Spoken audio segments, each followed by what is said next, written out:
Good evening. This message goes to William McNeil Jr., who was assaulted by police officers out in Jacksonville, Florida.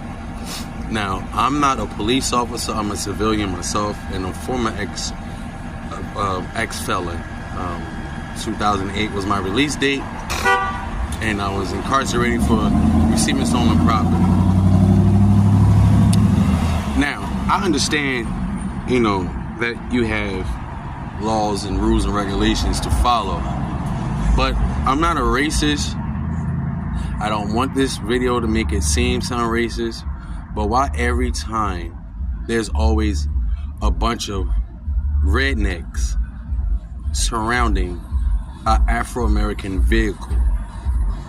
The young man I seen in the video, which had happened in February of this year, he was pulled over for a traffic stop in regards of his lights not being on because of the fog and the weather or whatever their agenda is, right? But the young man asks questions. He's allowed to ask questions. Those are amendment rights.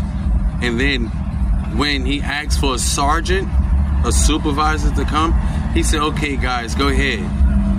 So that means y'all already had initiated some type of formal attack to attack this young brother because he asked for a supervisor, because you made something up about you gotta have your headlights on in the fog. Okay, now, one thing for certain, two things for sure. Now, if it's raining and it's foggy, yes, you're supposed to have your lights on.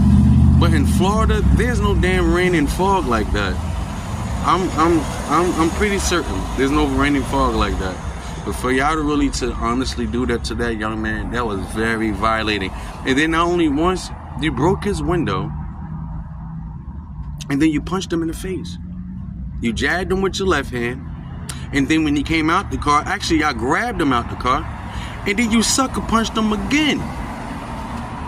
How much brutality are we going to continuously take from these cops who are not this color? Every time you see this color in the vehicle, y'all have to be so aggressive. Why is that? I don't understand it. Please make some justice for this young man, William McNeil Jr. We don't know the cause, but the cause of that right there alone deserve every one of those cops to be fired with suspension and without pay. I don't like that. That's racial profiling and that's police brutality just because he asked to speak to a supervisor. Justice for William McNeil.